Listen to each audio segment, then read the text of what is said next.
اللہ تبارک و تعالیٰ کی ذات کا بے حد و بے شمار شکر ہے کہ خالق کائنات نے ایک مرتبہ پھر ہمیں یہ سعادت بخشی ہے کہ ہم رمضان المبارک کا استقبال کر رہے ہیں۔ دیکھیے، ہمارے گھر میں جب کوئی مہمان آنا ہو، بڑا خاص مہمان، تو ہم اپنے گھر کی صفائی کرتے ہیں۔ بچے پوچھتے ہیں اماں بابا گھر والوں سے کون آ رہا ہے، تو ہم بتاتے ہیں کہ ہمارے گھر فلاں مہمان آ رہے ہیں۔ تو ہم گھروں کو صاف کرتے ہیں، مہمان کا انتظار کرتے ہیں، اور جو لطف مہمان کے انتظار میں ہوتا ہے اور جو لذت مہمان کے انتظار میں ہوتی ہے، کیونکہ مہمان ساتھ برکتیں لے کے آتا ہے، مہمان ساتھ رحمتیں لے کے آتا ہے، تو ہم گھر کی صفائی کا اہتمام کرتے ہیں، اپنے گھر کو آراستہ کرتے ہیں، زیبائش کرتے ہیں اپنے گھروں کی، اس کو سجاتے ہیں، صفائی کرتے ہیں، اس وجہ سے کہ ہمارے گھر میں مہمان آ رہا ہے۔ تو میاں یہ جو سامنے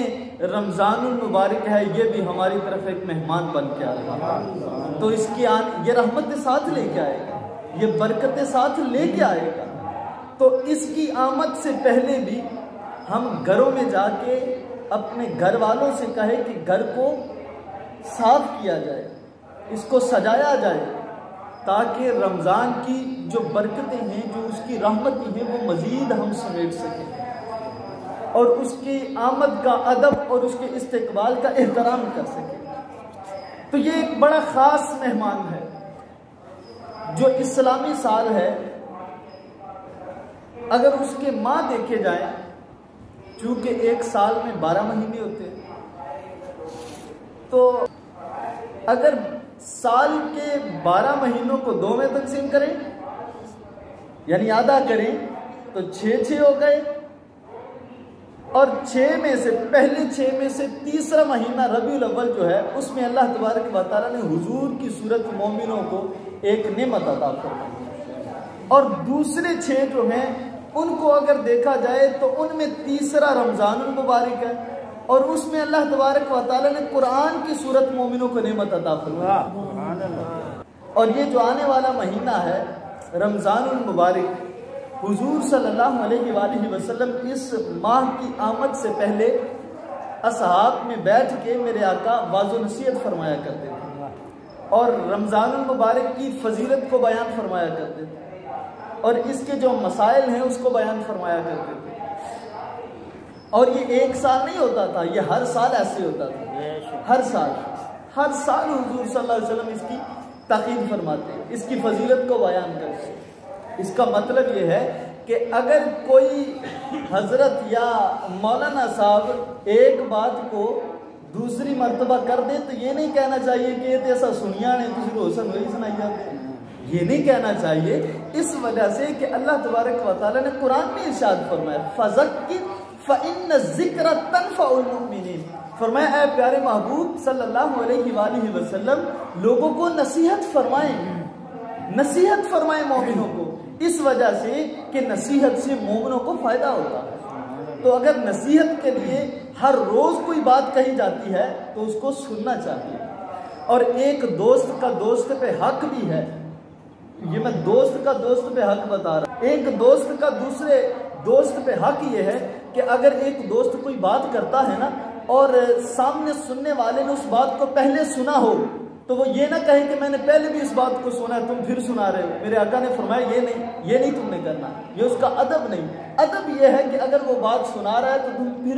دوبارہ اس کو سنو، خاموشی سے سنو۔ تو ایک امام کا مقتدی پہ پھر کتنا حق ہوگا۔ سو ہم نے یہ جو بار بار باتیں کی جاتی ہیں، یہ جو ایک جمعہ میں بیان کر کے پھر دوسرے جمعہ میں ایک ہی بات کو دہرایا جاتا ہے، اس کا مقصد یہ ہوتا ہے کہ تاکید کرنی ہے، نصیحت کرنی ہے، اور اللہ تبارک و تعالیٰ نے خود ارشاد فرمایا ہے کہ مومن کو نصیحت سے فائدہ ہوتا ہے۔ سو ہمیں اس سے فائدہ اٹھانا چاہیے، نہ کہ ہمیں کسی کے ساتھ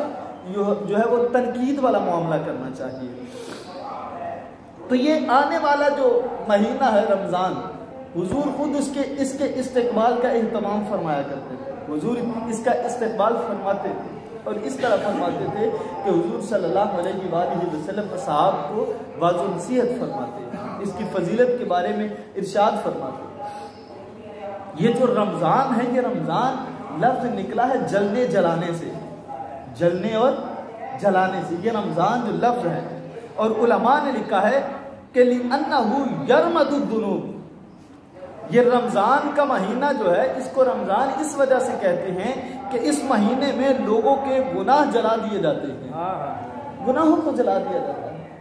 یہ گناہ ختم کر دیتے ہیں۔ اس ماہ میں اللہ تبارک و تعالیٰ کے نور کا سورج طلوع ہوتا ہے، نور کا سورج طلوع ہوتا ہے، اور وہ نور کا جو سورج ہوتا ہے اس کی شعاعیں مومن کا دل جو ہے وہ اپنے اندر ان شعاعوں کو پیوست کرتا ہے، ان شعاعوں سے روشنی حاصل کرتا ہے، اور جب اللہ کے نور کی شعاعیں مومن کے دل پہ پڑتی ہیں تو مومن کا دل جو ہے وہ پاک اور صاف ہو جاتا ہے،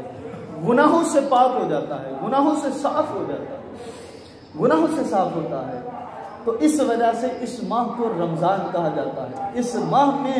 لاکھوں کروڑوں لوگوں کی جو ہے وہ بخشش کا اہتمام کیا جاتا ہے۔ اس کو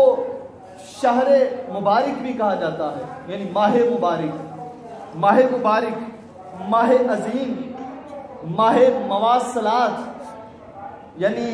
جو ہے وہ غم خاری کا مہینہ، اور اس کو ماہ صبر بھی کہا جاتا ہے۔ یہ سارے اسی مہینے کے نام ہیں کہ یہ عظمت والا بھی ہے، یہ مبارک بھی ہے، یہ صبر کا مہینہ بھی ہے، اور اس میں جو ہے وہ ہم نے ایک دوسرے کا خیال بھی رکھنا ہے، کیونکہ حضور صلی اللہ علیہ وآلہ وسلم جتنا صدقہ و خیرات رمضان میں کرتے تھے کسی اور ماہ میں نہ کر سکتے، سو اس وجہ سے اس میں ہم نے غم خاری بھی کرنی ہے ایک دوسرے کی، اپنے عزیز و اقارب کا ہم نے خیال رکھنا ہے، اپنے گلی محلے کا ہم نے خیال رکھنا ہے، اپنے مومن بھائی کا ہم نے خیال رکھنا ہے۔ یہ بھی پیغام ہے اس ماہ کا جو آنے والا ماہ ہے رمضان المبارک۔ اور امام قرطبی آپ فرماتے ہیں، حضرت قتادہ رضی اللہ تعالی عنہ کی روایت ہے، آپ اس روایت کو لے کے آئے ہیں تفسیر قرطبی میں، آپ فرماتے ہیں کہ ان اللہ اصطفیٰ صفایا من خلقہ اصطفیٰ من الملائکۃ رسلا ومن الناس، آپ فرماتے ہیں کہ اللہ تبارک و تعالیٰ نے اپنی مخلوق میں سے کچھ کو چن لیا ہے، اپنی مخلوق میں سے کچھ کو چن لیا ہے، ملائکہ میں سے چنا ہے، رسولوں میں سے چنا ہے، لوگوں میں سے چنا ہے، یعنی اللہ تبارک و تعالیٰ نے چن لیا ہے کہ اللہ ان کو فضیلت عطا فرماتا ہے، فضیلت کے لیے اللہ نے چن لیا کہ اللہ ان کو فضیلت عطا فرماتا ہے، اور فرمایا کلام میں سے اللہ تبارک و تعالیٰ نے اپنے ذکر کو چنا ہے کہ اللہ کا ذکر جو ہے وہ بڑی فضیلت والا ہے۔ وَاصْطَفَىٰ مِنَ الْأَرْضِ مَسَاجِدَهُ، اور زمین میں سے زمین کا ٹکڑا سب سے افضل کون سا ہے؟ فرمایا زمین کا ٹکڑا وہ افضل ہے کہ جہاں پہ اللہ تبارک و تعالیٰ نے مسجد بنا دی ہے، جو مسجد ہے وہ زمین کا ٹکڑا اعلیٰ ہے، اس کو فضیلت عطا فرما دی۔ وَاصْطَفَىٰ مِنَ الشُّهُورِ رمضان، اور مہینوں میں سے اللہ تبارک و تعالیٰ نے رمضان کو چن لیا ہے، مہینوں میں سے رمضان کو چنا ہے۔ وَاصْطَفَىٰ مِنَ الْأَيَّامِ يَوْمَ الْجُمْعَةِ، اور دنوں میں سے اللہ تبارک و تعالیٰ نے جمعہ کو چن لیا ہے، یعنی جمعہ کو اللہ تبارک و تعالیٰ نے فضیلت عطا فرمائی ہے۔ وَاصْطَفَىٰ مِنَ اللَّيَالِ لَيْلَةُ الْقَدْرِ، اور راتوں میں سے اللہ تبارک و تعالیٰ نے لیلۃ القدر کو چن لیا ہے، قدر کی رات کو اللہ تبارک و تعالیٰ نے چن لیا، یعنی اللہ تبارک و تعالیٰ نے زمین میں سے مسجد کو فضیلت عطا فرمائی ہے، اللہ تبارک و تعالیٰ نے مہینوں میں سے رمضان کو فضیلت عطا فرمائی ہے، اللہ تبارک و تعالیٰ نے دنوں میں سے جمعہ کو فضیلت عطا فرمائی ہے، راتوں میں سے لیلۃ القدر کو اللہ تبارک و تعالیٰ نے فضیلت عطا فرمائی ہے، اور ذکروں میں اللہ تبارک و تعالیٰ نے اپنے ذکر کو فضیلت عطا فرمائی ہے۔ اور آگے حضرت قتادہ کیا فرماتے ہیں؟ آپ فرماتے ہیں فَعَزِّمُهُ مَا عَزَّمَ اللَّهُ، آپ کہتے ہیں کہ یہ وہ چیزیں ہیں کہ جن کو اللہ تبارک و تعالیٰ نے عظیم بنایا ہے، عظیم بنایا ہے، سو جن کو اللہ نے عظمت والا بنایا ہے، اے لوگو تم بھی ان کی تعظیم کرو،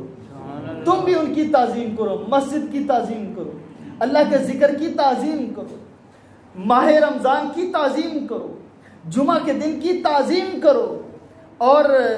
جو لیلۃ القدر ہے اس کی تعظیم کرو، کیونکہ یہ اللہ کے نزدیک عظمت والے ہیں۔ رسول اللہ صلی اللہ علیہ وسلم نے فرمایا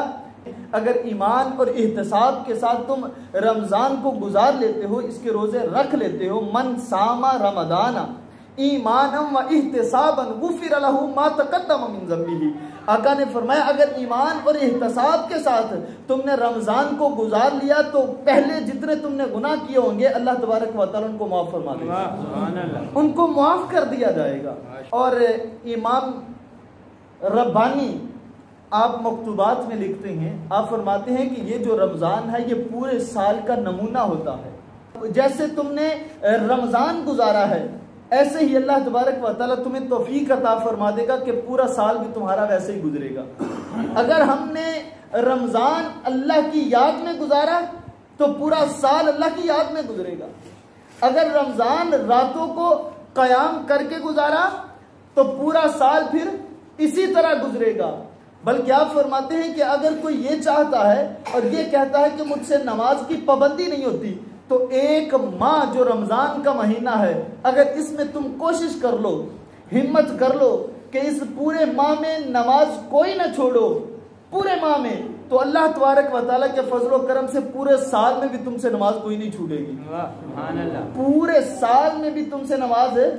اگر کوئی چاہتا ہے کہ میری نظر کی حفاظت ہو جائے تو ایک مہینہ مشقت کر لے رمضان کی، پھر پورا سال اس نظر کی حفاظت رہے گی۔ اور صوفیاء تو یہ فرمایا کرتے ہیں، وہ کہتے ہیں کہ ایک ماہ نماز تم نہ چھوڑو، ایک ماہ کے بعد نماز تمہیں نہیں چھوڑے گی۔ بس ایک ماہ تم پابندی کر لو اور پھر اس ایک ماہ کے بعد نماز تمہیں نہیں چھوڑے گی، وہ پھر تمہیں پکڑ اور پھر ایسا پکڑے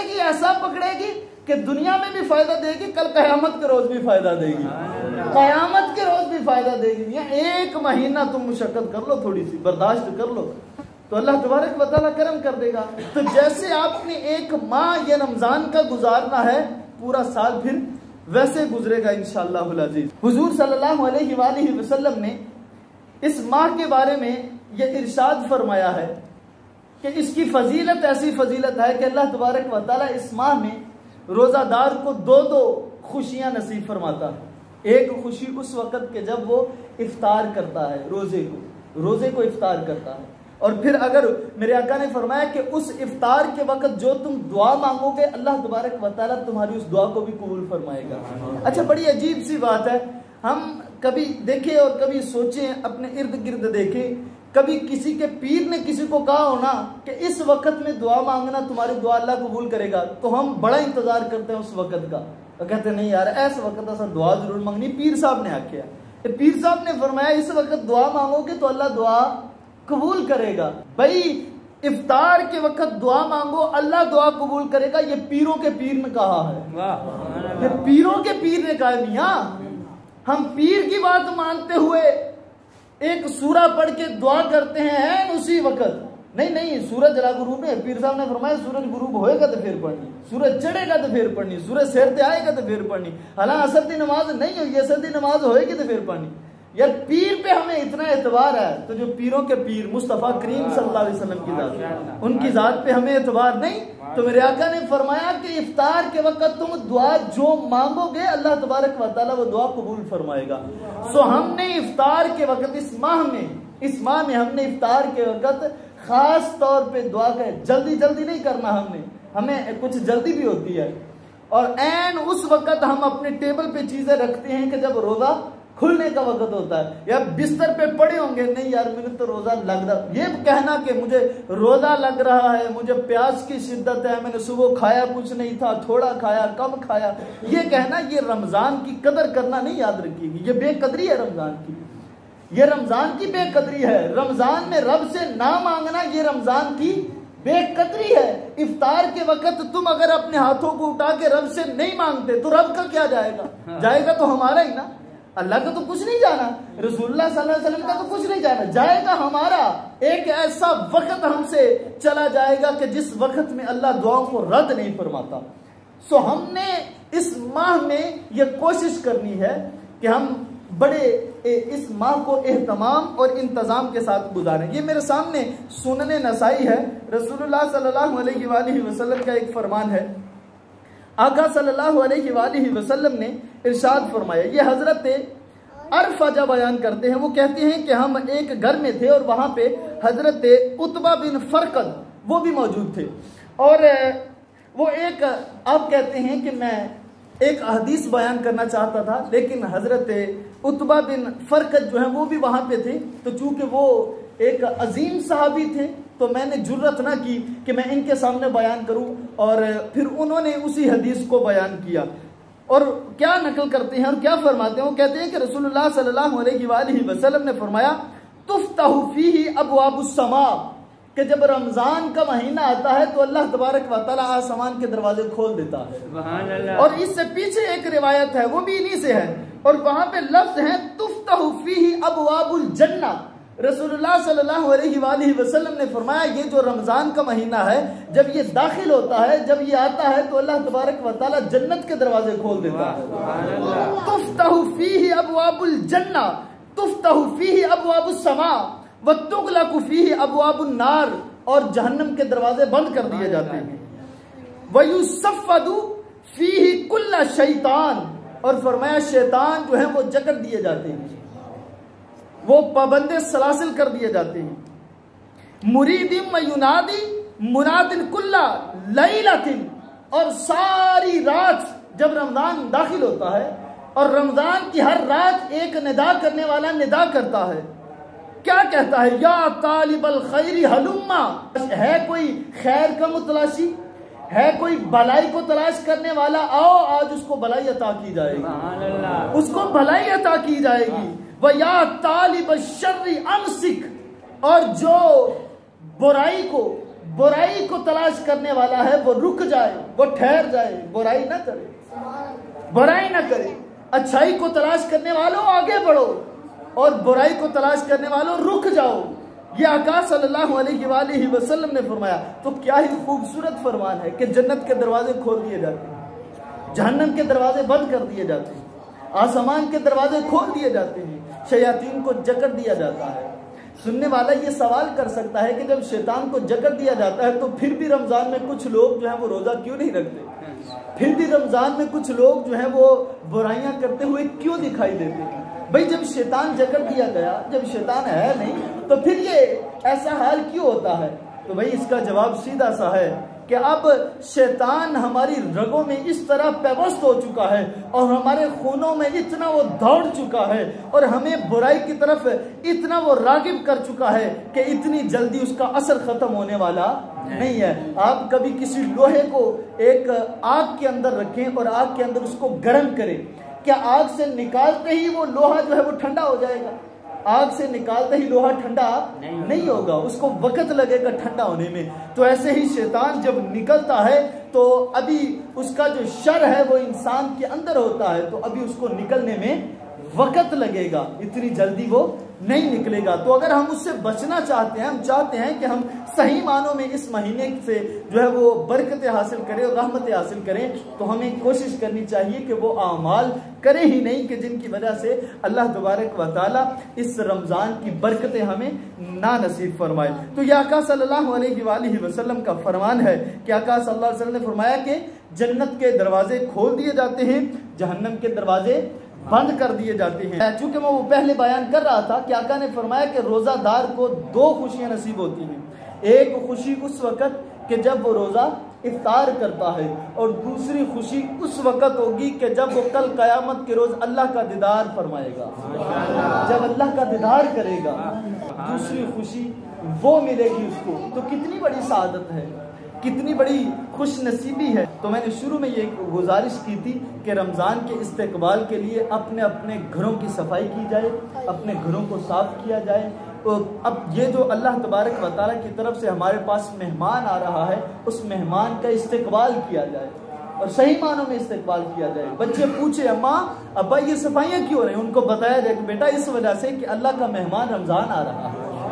مہمان آ رہا ہے اللہ تبارک، اس وجہ سے ہم جو ہے وہ صفائیاں کر رہے ہیں۔ جب ہم بچپن میں بچوں کو یہ بات سکھا دیں گے تو اب بچوں کے ذہنوں میں یہ بات رہے گی اور وہ اپنے سانسوں تک آخری وقت تک پھر وہ اپنے گھروں میں اس چیز کا اہتمام کیا کریں گے. آپ کو کہنے کی بھی ضرورت نہیں پڑے گی. تو رب کی بارگاہ میں ہم دعا کرتے ہیں اللہ تبارک و تعالی ہمارا مل بیٹھنا اور ہماری یہ گفتگو اپنی عالی بارگاہ میں قبول فرمائے. آمین.